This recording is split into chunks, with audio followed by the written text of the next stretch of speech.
Hello everyone and welcome to our second Lore Team AMA for DuskBreakers. I'm Joshi on the marketing team, and with me we have three esteemed members of our Lore team and writers for DuskBreakers at Metatheory.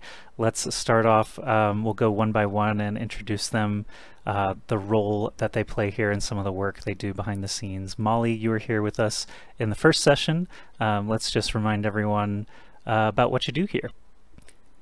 Yeah, totally. I'm a pro at saying my name and title now that I've had practice. I'm Molly. I'm the co-head writer here along with Tavius.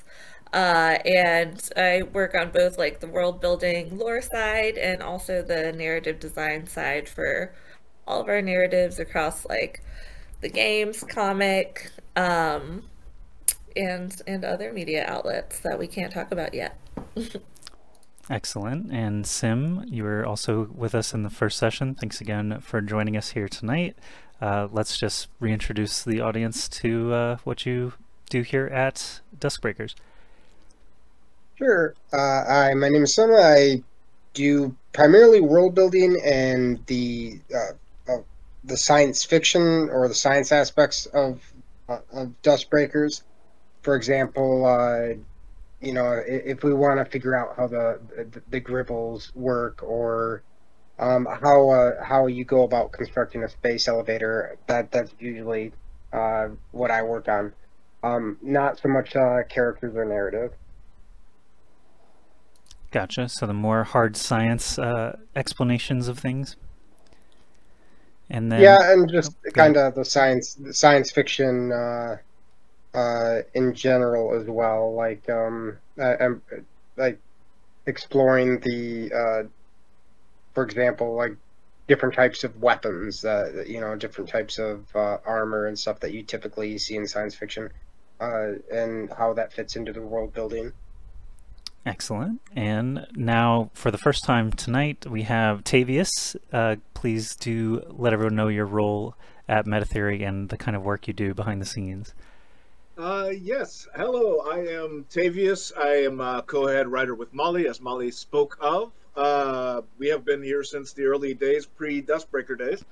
And I also do audio production and voice work, as well as have voice actors do stuff for our characters, like Sue the Scheduler, that is my wife. And other characters you'll hear are various friends or sometimes myself. And I also do continuity and nerdy pickiness, right? Like I just make sure everything's always at the line. So, yeah. That's good. I think, you know, the more people doing that, the better. Yeah. I thought Sue the Scheduler was Bernie this whole time, though. I mean, no? Yeah. I mean, so that was the original pitch, right? Well, Bernie is actually Tavius's wife. That's what we forgot. Yeah, that's what nobody knew this whole time, right? There's the reveal. Yeah, absolutely. All right, well, now we know a bit more about who we have speaking tonight. This morning we did also share a video of a new face in the DuskBreakers universe. If we're able to, then Molly can share screen and set up the clip here for us. Yeah, let me try it out.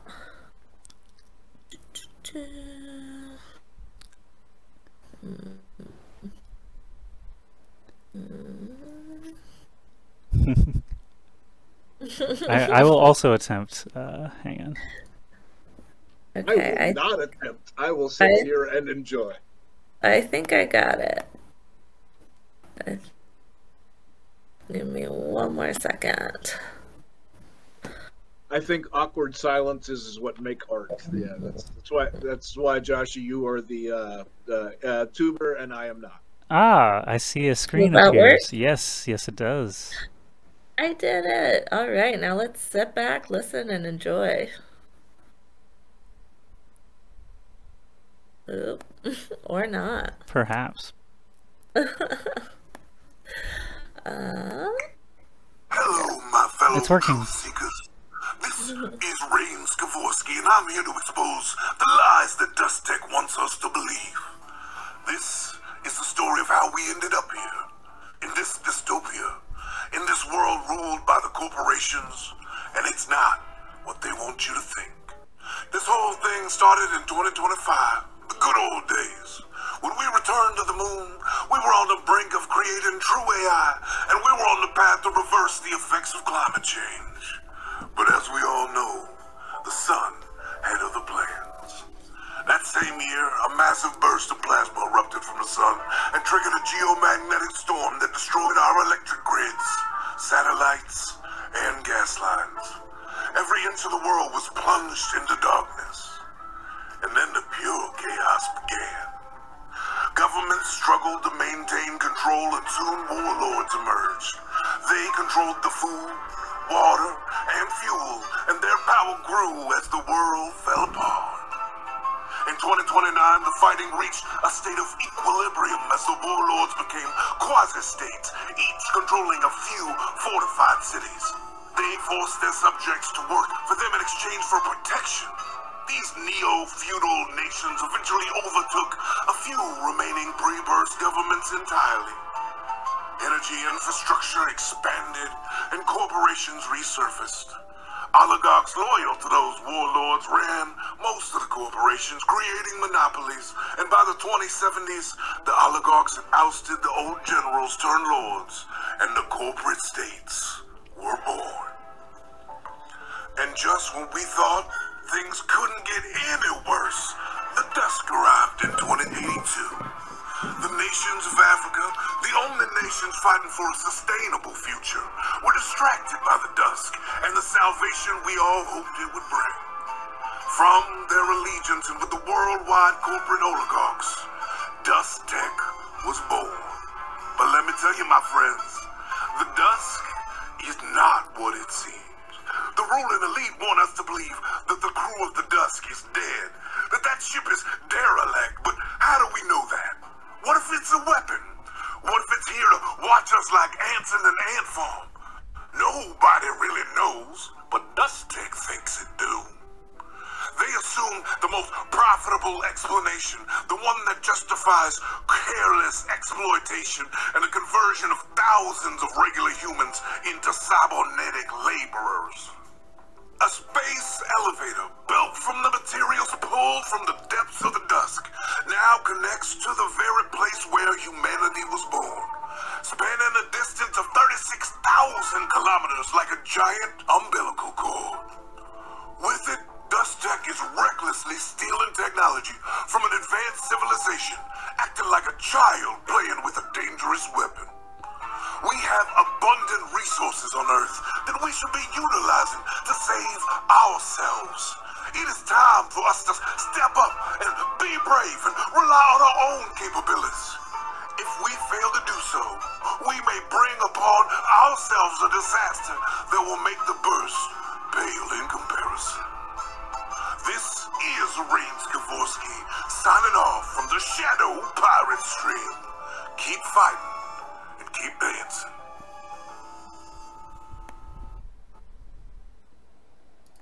All right. That was pretty interesting. That was the first time we've seen Rain Skavorsky, aside from this morning. So clearly he is, Shadow Pirate Stream, Shadow District. Delu is putting pieces together here. Is there anything else we can say about this new Rain person here? Yeah, so our hope with Rain is, we really want to have a world that, where all these different ideas and factions can exist. And so Rain kind of represents the conspiracy theorist podcast guy who's very anti-corporation, who's trying to really figure out what the truth is behind the Dusk. And Rain was actually Tavius's creation. If Tavius, you want to say a little more about who your inspirations were for Rain, also as someone who voiced him. Rain's one of my favorites because he's kind of like if Three Dog from Fallout and Art Bell, an old conspiracy radio guy, were merged together, and he just kind of he's deep into the Shadow District. He wants to help with the truth, and he's a guy who's been through some stuff. Let's just say that.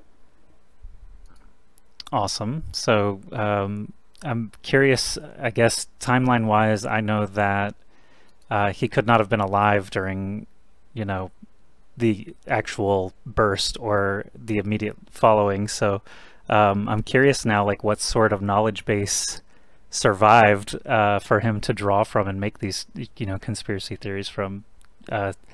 Mostly written text, I'm guessing. Yeah, so let's just say the digital sphere has been cleaned of like things that you could find that are deep truths. So yeah, he likes to go analog as much as possible. Gotcha. So yeah, we've got a little bit of a history lesson, maybe a biased one or one-sided version of it there from Rain. Yep. It's definitely his opinion. It's definitely his opinion. But since we have you lovely writers here, Sim, this morning you did a good job giving us kind of an explanation of how bad is the burst really, now that we're, you know, much further along in history and we have the corpo states, as Rain is spouting about. Are they saving humanity? Is there much humanity left to save? What happened in the burst, and what was it like when the Dusk got there later on? Yeah, so this is actually I went down quite the rabbit hole once I saw that solar flare in the timeline. It's like, oh, okay, so is there a solar flare disaster that could do something like that? And I remember learning that there was, so I did some digging and found out there's a thing called a coronal mass ejection.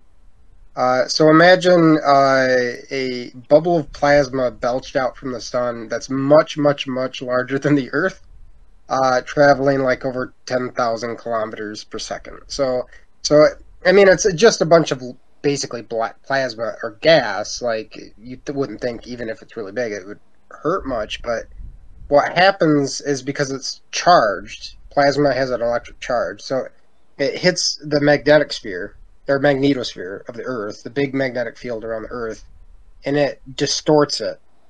Now, I'm not going to try to mangle the physics as far as there's a lot of little details beyond that, but basically, when you move a magnetic field around a conductive object, it can induce a current. That's actually how transformers work, is magnetic induction. So you move an electric field, the magnetic field of the Earth, and distort it severely, and what it can do is induce electric currents in our electric grid, like along power lines. It could overheat transformers and blow them. To give you an idea how severe this could be, in 1859, this actually happened in real life. I mean, we actually hit the Earth, and it created an aurora borealis nearly to the equator, and it was so bright that people could read newspapers in the middle of the night. People are waking up at midnight thinking it was morning. That's how incredibly intense it was, and it actually set telegraph machines on fire. There's actually records of this. And fortunately, we didn't have an electric grid then. Fast forward to 2012, and we actually narrowly avoided a disaster potentially like this. A coronal mass ejection, or CME for short, just missed the Earth by, I think, like a week or a few days in 2012. And if that had hit, it could have potentially taken out most of our transformers and ruined our electric grid. So now, think about how dependent we are on electricity. We need, like, think, how long do you think you could live without electricity? You know, for 6 months, a year. So, if the electric grid goes down, we lose communication. The economy's like potentially gone within after weeks to months. We can't refrigerate food anymore. So it would, if it was a global electric grid collapse, it would undoubtedly destroy civilization as we know it. So, and how many people would die from that? Nobody knows. I mean, I've seen estimates all the way from 90% of the population, what seems a bit extreme, to hundreds of millions. It just depends to millions. It depends on how long the power is down and how severe the damage is. And so it was pretty bad.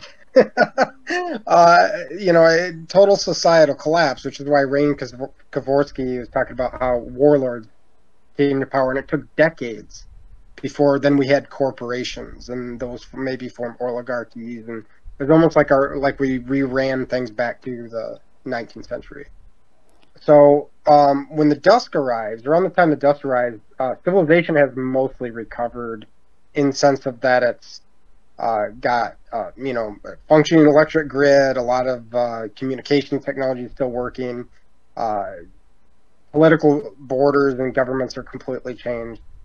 And during this time, all the progress were making as of today on like dealing with climate change, international cooperation, supply chains that, for example, are important for the environment, like keeping wind power and solar voltaics cheap. All that's gone. So all that was destroyed in the burst. So all that progress we were making on like working towards a better future, avoiding a worst case climate change scenario, developing fusion power, desalination, all that progress gone. Was because of just everything fell apart. So we're in a pretty rough shape by the time the Dusk arrives. And it's getting better, but because of all these mounting problems with sustainability, climate, food and water, humanity's on the brink of another collapse by 2100, possibly a permanent one. So we kind of recovered from the burst, but not fully, and it's almost like we're on borrowed time. But, gotcha. So I think that's everything.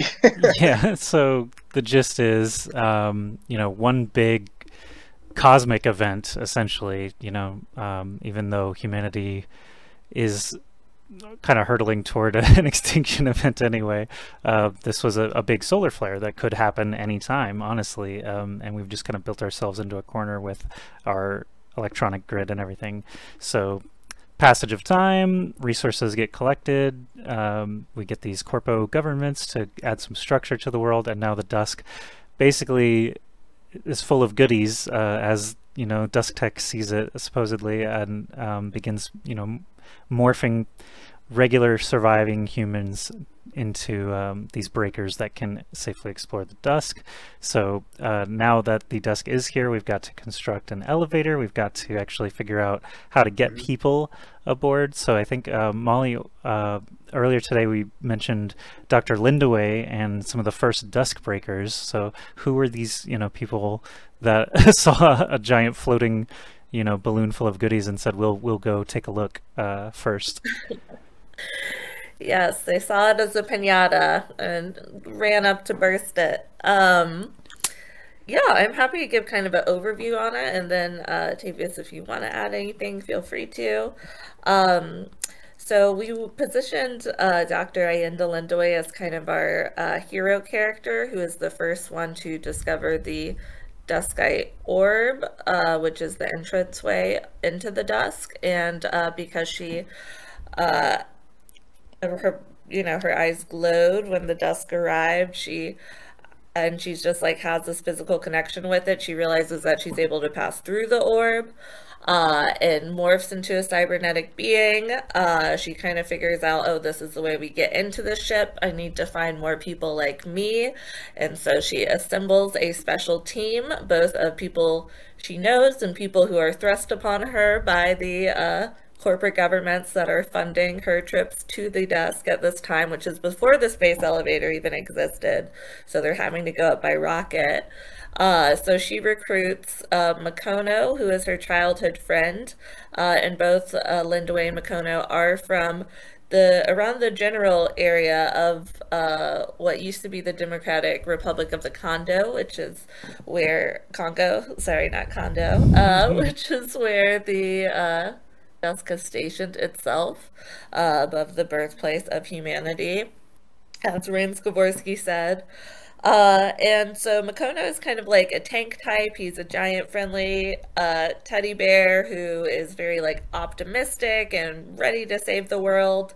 And he brings along his husband, who is a more quiet, uh, contemplative, philosophical scientist type. His name is Moyo. And then the the government officials find them a more kind of like stealth fighting combat expert named Vix, who is a young woman that is kind of taken under Linda Way's wing.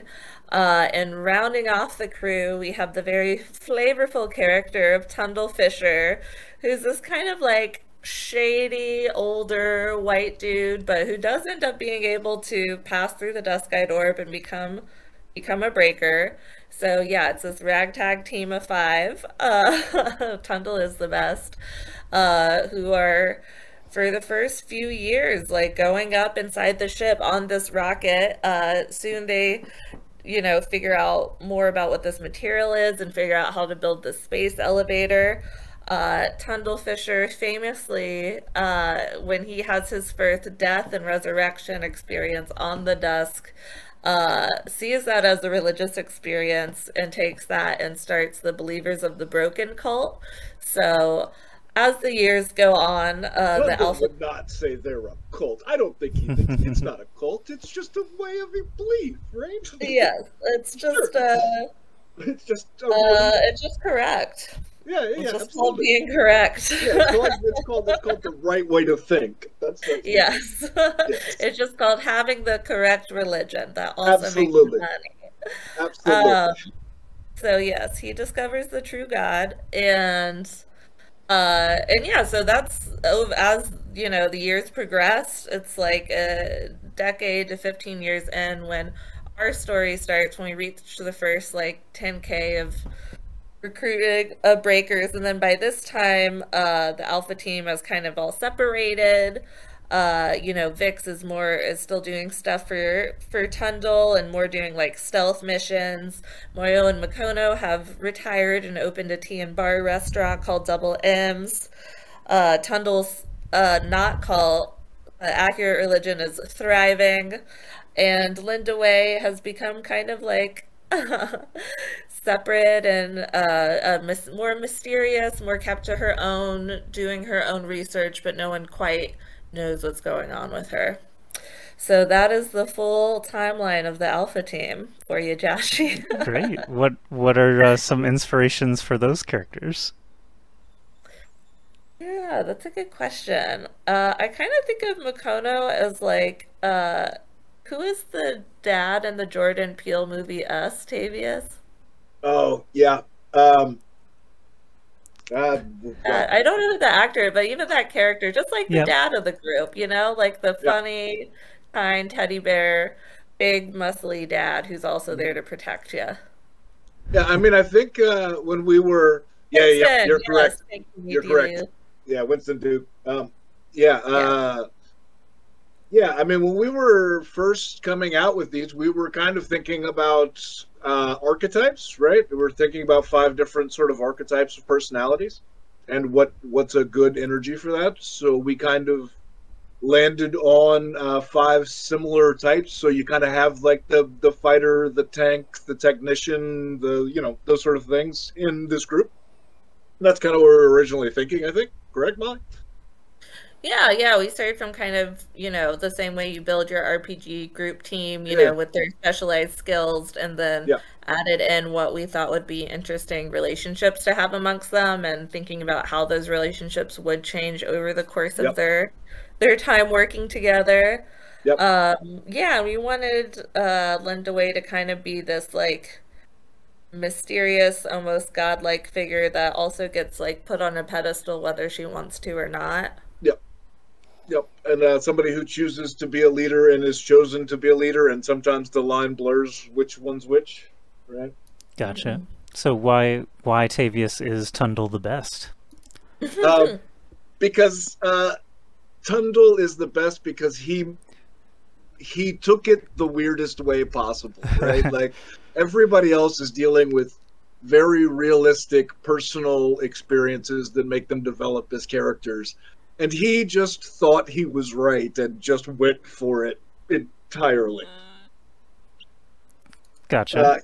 Everybody else is like struggling with, personal repercussions, and he just doesn't have those ties. Yeah, he's go big or go home. Absolutely. Yeah. Absolutely. So, Absolutely. I suppose next on our notes here, I have DuskTech's elevator pitch. It sounds like Molly obviously clarified that they were going up in rockets to start with. So DuskTech, being one of these corporate governments, were they just already in control in that area and got, hit the lottery because the Dusk landed above them, or did they have the most resources at the time to relocate and kind of build Machifuko? I guess how did DuskTech end up in charge, and why were they able to get this elevator constructed? I suppose is the question here. That could be directed at anyone, I suppose, who has the best grasp on it. Yeah, Tavius, do you want to take that? Sure. Yeah, so there was a green recovery corporation in this area in Africa that is one of the central powers that became DuskTech. There were many corporations before. This, because of the fortune of it and the sort of great power that Africa had become at this point in history, they were able to coalesce the corporations and talk them into forming into DuskTech. And then they discovered how to get what they needed out of the ship to then build the elevator to make it the fastest and cheapest way at that time to, get resources as quickly as possible and really actually help rebuild the world. I mean, they're doing great things around the world. People have water and energy and homes and power and all of these things, again, because of the great things that DuskTech's actually doing in the world, right? Like, much of the world was very post-apocalyptic, and in the past 15 years, they've reshaped it to have actually energy and power, which is not a consistent way of life for all of the world pre this, right? Even if the corporations had good cities functioning, they were very much just isolated in their own power issues, right?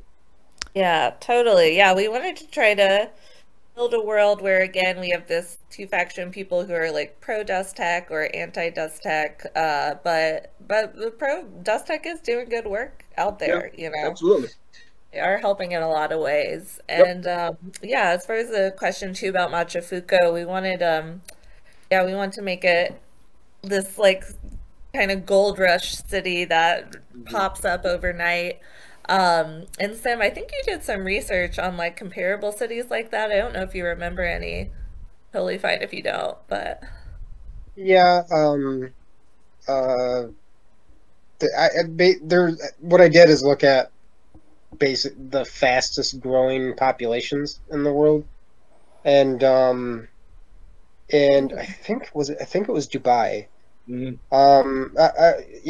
Places that started out as like fishing towns with tens of thousands of people, and for whatever reason, like oil or something like that, they grow into a city of millions. And there's already a pretty decent population in the area. I mean, the DRC is not a small country. They have the Kinshasa, the capital of DRC, is the second largest city in Africa, and there's still, it's not like where Machifuko was built was like completely devoid of life. So, but even then, even if you factor that in, Machifuko is a very fast-growing metropolis, and its name means chaos in Swahili, so it reflects that. So, yeah. Awesome. Good notes there.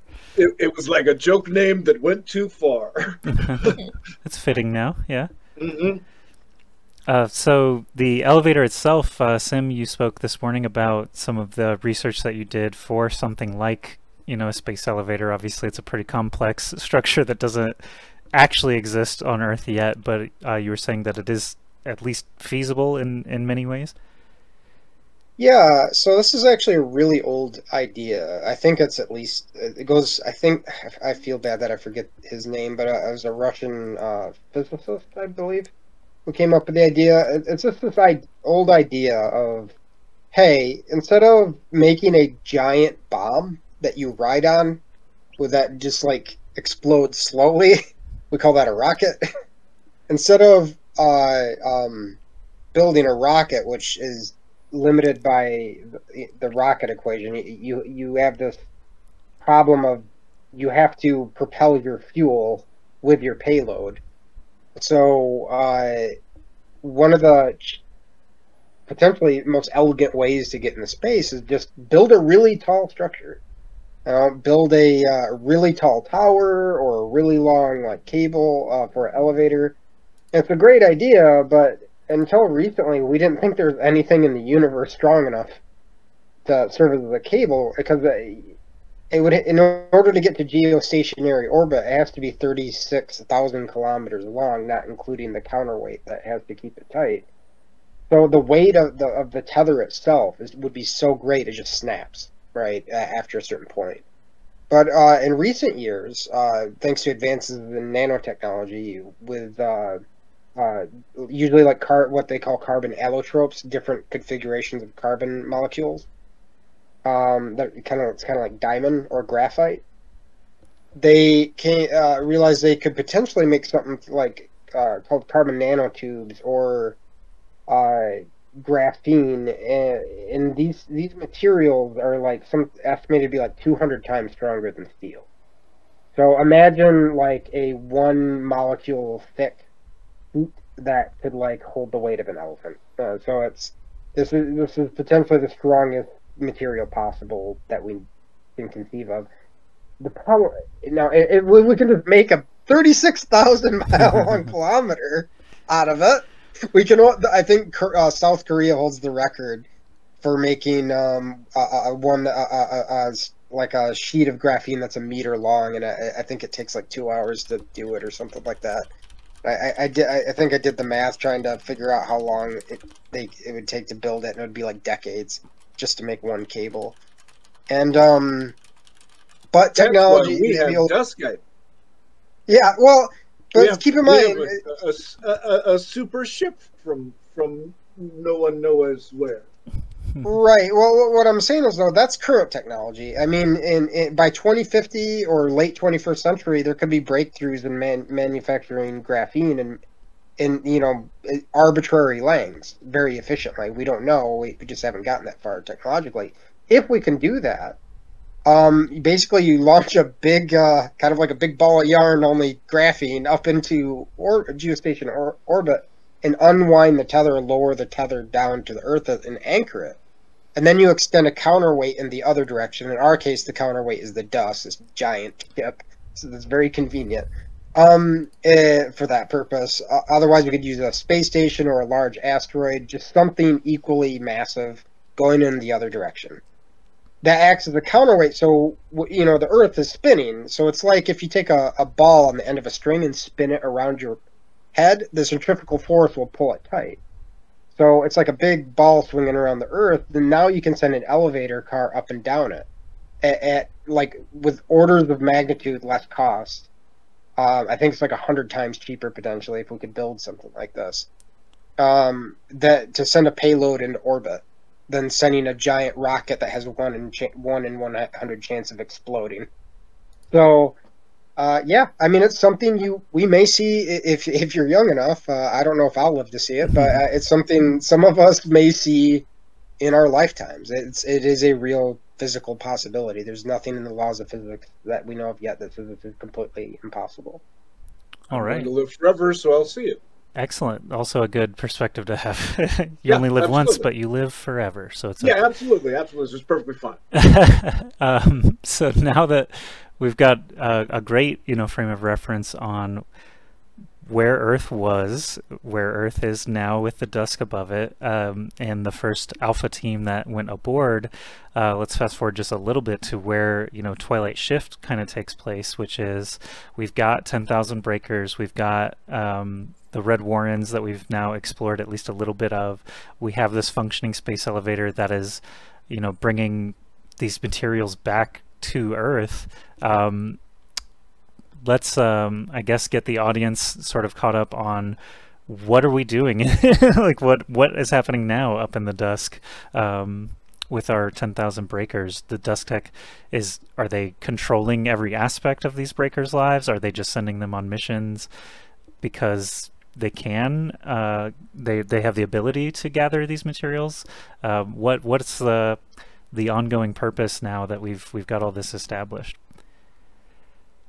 Yeah, great question. And also, since Dave isn't here, I'll give the caveat that all of this, some of this lore like might shift. Some of it is still in ideation mode, but this is just kind of where we're currently all thinking at. So yeah, we're there. So where we are now in the timeline is, yeah, Dust Tech is collecting those sweet, sweet resources, and they have the whole product line going. They're just like turning those exo gems right out into toasters, into water filtration systems, sending it across the world. And yeah, and one of the important power sources are these four-dimensional crystals that we're calling exogems that they get from the dusk. And in the first zone of the dusk, which is, we can think of it kind of like the outer layer of the ship, of like where you first enter, it's this rocky kind of terrain known as Zone 1, and that is the main home for the Gribbles. And there's an area within Zone 1, because Zone 1 itself is huge. Sim could tell you in the chat exactly how big it is, probably, not to put you on the spot, but I don't have my notes. I did do the math, but I don't have my notes on me right now. I know you did. I know you did. Yeah. Somewhere. We knew you did it. I have read it before. Yes, and so it's a area within this one zone where these red exogems that are called vologems because they're particularly volatile are abundant. They're everywhere, and as we know from the hatching, Gribbles use the vologems in Adnite, which is a kind of golden exogem, they just naturally use those two resources to hatch their eggs. But Dust Tech, uses those resources as like power source for a lot of what they're developing. And so even though the Red Warrens is dark and mysterious and people seem to disappear there a lot and may have some dangers that we don't know about yet, they are, well, in Twilight Shift 2, it's closed for those reasons. But it may not be closed forever. We'll see. We'll see what happens in that area. That Red Warren quarantine zone's pretty interesting. That's what I think. So we did. We should find out at some point what happens more there. Maybe it could be interesting for players or holders to discover. Absolutely. Yeah. So Gribbles, for sure, we've learned a bit of their anatomy over time, and from A, blasting them, and B, hatching them, seeing all the traits and things. But Gribbles took a lot of research to figure out things like patterns. Sim, you mentioned earlier in the first session about your interest in hive insects and things like that. Do you want to talk about a little of the Gribble research and development that went into them? Yeah, I feel like I know more about Gribble biology than the vast majority of animal species that actually exist. And I studied biology in school. So yeah, we did a lot, man. We really fleshed these creatures out. I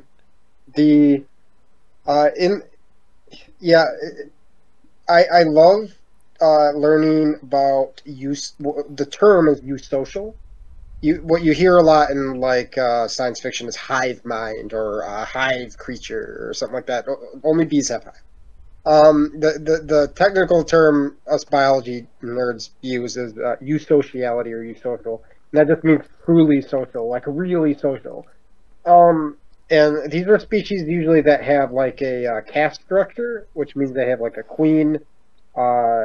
Like they have what are called reproductives. All they do is reproduce. They're not the leaders. They're not like it's not like a monarch or a patriarch. They're like the reproductive system of the colony. And then oftentimes you have like soldiers and workers and stuff like that, or nurses and different caste structures. And so when trying to work out the gribbles, one of the things I wanted to avoid is a lot of myths about how like a species like this would work. Like, for example, there can be more than one queen in a lot of species. Like, it's kind of like this trope in science fiction that there's this like singular queen controlling the entire species, and the workers are just like mindless drone puppets. And that's not at all how it is. Like, individual worker ants have personalities. Some can be lazy, some can be like really active, some can be kind of like irritable. They have like, so they're not like mindless drones. And the hierarchy with queens can actually be pretty complicated, where you have like primary, secondary, tertiary. Like queens fighting battles with each other, like squabbling with each other over control over a colony. It's really complex. And so I can't really condense all of it down into this. There is a web page. If you go to the DuskBreakers website and you go to the identifiables page, you can read about their anatomy, their physiology, how they breed, their social structure. All that's all kind of worked out. Yeah, and I dropped a link there in chat as well. So just know that many hours went into actually studying, lots of biology for the gribbles. They weren't just like ladybugs with skins, all the traits and stuff really do match Earth counterparts, which I think is pretty awesome. Great job, obviously, to the team for getting those complete. I think we're in the last maybe 15 minutes here. Dilu, if you've got any further questions for the writing team, you're obviously welcome to drop them in the chat here. Anyone else? Solomon, I see, Ken Chen, a couple others. Obviously, while we have the floor here, please do leave any questions. But this morning we actually asked the team some of their favorite things that they've gotten to work on here and favorite parts of working at Metatheory. So Tavius, we'll start with you with that question. You've been here since before I have, so working at Metatheory on DuskBreakers for all this time, what are some of your favorite parts of the job, and perhaps even a narrative point that sticks out to you that you enjoy? One of the things that I really, really love is like tying things together, right? Like we have so many people doing such great creative work here and having so many ideas, and I really like seeing where the ideas tie from, like, something that comes out of product or comes out of your guys' side on community and such, or Sim with his beautiful like research, and we'll just come up with something. And I can even spoil here a little, is there's a martial arts system that we'll have that is true to Breakers and Machafuko that will be, that Sim created, that I was able to tie into other things and other characters like Makono. And it's just, I really love tying all the stuff together and being able to get a good narrative point and angle out of it. So, I mean, I really, really have truly loved doing that for the past year and half, almost 2 years, I guess. Yeah. Excellent. Is there any specific narrative point or character that you put a lot of work into and are proud of? I mean, so the Alpha team are dear babies to me. Molly and I have different ones of them that we do harder work on. So we've kind of split up the team in ways, and then there's some we work on together. But like, I love the Alpha team. I really want to be able to tell their story in detail and the repercussions of the actions of those olden days. Sounds good. I can't wait to learn more about them. I think just this morning I was learning to spell Makono and Moyo properly. Yeah. So yeah. Excited to see. They're going to be wonderful, and we'll get to find out what Dustek's been up to and all the fun things of the quarantine zone and Red Wards. It's fun. Yeah, it'll be great. Excellent. And Sim, this morning, again, we are lucky to have you for both sessions here. Do you want to just let everyone know, your favorite part of actually working on DuskBreakers throughout the past year here? This is going to be a shock, but it's the world building. So, and working with Molly, Tavius, Peter to that end has been amazing. I mean, it's how I got the job. Really, is I originally wanted to be a scientist, and I got obsessed with like science fiction world building, and wanted to eventually do that as a career. And I spent like the last decade of my life, at least, like really learning how science fiction worlds get built, how to research like the science, and looking into hard science. And so now when I got to this job, I basically was able to employ all that everything I'd learned in really cool ways, because taking like cool, like basically almost magical concepts or fantastical concepts, like a magic crystal, right? Like, how do you make that? It's kind of a cliche, right? There's, like, it seems like you got dilithium crystals, the crystal, and the kyber crystal. There's always crystals. And I wanted to like try to imagine, like, well, what would a really exotic, like strange substance, crystalline substance, like how far can I push this? But and do some actual research on it. So I started digging into four-dimensional space, and I was able to take everything I learned about how there could be higher dimensions, like a fourth or fifth dimension, and like actually integrate that as an explanation for why this substance is so special. So it's really taking these like outlandish sci-fi ideas and trying to ground them and like flesh them out, and then integrate that into the world building. And it's sort of this feedback loop. So it will, like, Tavius will have these really cool ideas that he'll build off that, and then I'll go back and repeat that process, and we just kind of feedback on each other. Same with Molly, like when we're working on creatures, like bounce ideas off each other. She'll throw something out like, oh, what about a biological helicopter? Like, oh, I'll go explore that idea and see if I could figure it out, So that's been incredibly fun. And as far as narrative, I think the stuff with Gribbles and Adrian, and I think I'm biased because he's like an exobiologist, and I've always I really, really hope we discover alien life someday, and exobiology becomes something that involves something you can actually study in front of you instead of just speculating. Right. So, and I got to write out like basically his research papers, like his process in researching Gribbles, and that was really, really fun. Yeah, so overall you get to put yourself in the shoes of a sci-fi scientist, and actually do experiments, against our knowledge base. Sounds pretty awesome, just as a job overall, so I can see why that'd be a lot of fun. And Molly, you've been here the whole time as well, working on DuskBreakers from the beginning. So what are some of your favorite highlights from... Molly predates me by a month and a half. Yeah. Molly's the senior. And now we will watch a video on my timeline. Also voiced by Rand Skavorski. Well, yeah, no, I'm going to switch up my answer from this morning a little bit. I think what's been fun and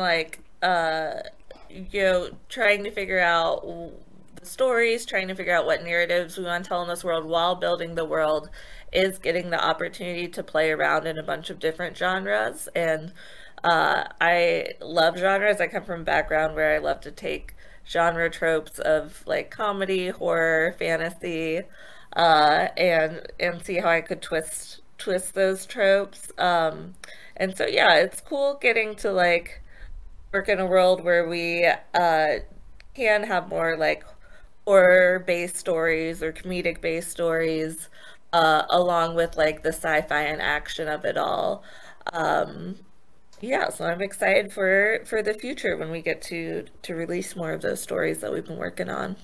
Yeah, we've got a fresh canvas and lots of good collaborators. And in the first session, if you go check the video on YouTube later on, we talked a bit more about AI in that session, and now we have like additional writing power from technology. So basically we're just getting started. I mean, obviously gameplay and the lore and story surrounding it. We've got some stuff on the website, we've linked throughout the show here. We've got webcomic #1 sort of pilot edition, right? But there's still so many stories and bits of science and creatures to discover, and obviously the Dusk we've only barely set foot in, so I'm excited, and I hope that everyone else watching is excited for the near future and beyond, where we get just more and more cool stuff from all of you on the writing team. Is there anything before we close out, any significant chunks of story that you think we should touch on before we head off? Any gaps in our story, perhaps? No, I think we pretty much hit on all of it. Great. Yeah, and again, David was here for the first session. He had the caveat that our story is still fluid and still being written and still being collaborated upon, so definitely feedback from the community is also welcome. Ask Adrian is a channel here, Story World Chat, AMA Chat. Make use of those if something does pique your interest, or there's a mystery that you want to be solved, and we have the writers always paying attention. Go ahead.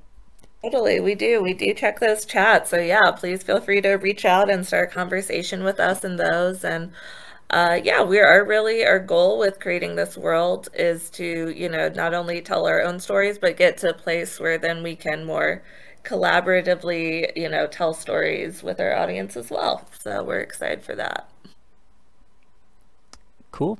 All right, I suppose that's it from us here on the writing team. Thanks once again to all the holders and Meta Theory staff who came to listen in. We'll have more AMA events, likely at least one more before April is up, but these were our first two with the lore team, and they did a great job. Thank you so much to Sim, Tavius, and Molly for joining us here in the second session, as well as Peter and David in the first session. I did record both of them, and they'll both be up on youtube.com/DuskBreakers if you missed any portion of those. And yeah, just stay in touch here on Discord. We're always able to read and respond to any feedback and criticism, suggestions, everything. So thanks again. Have a wonderful day or night until we see you again. Bye-bye. Bye.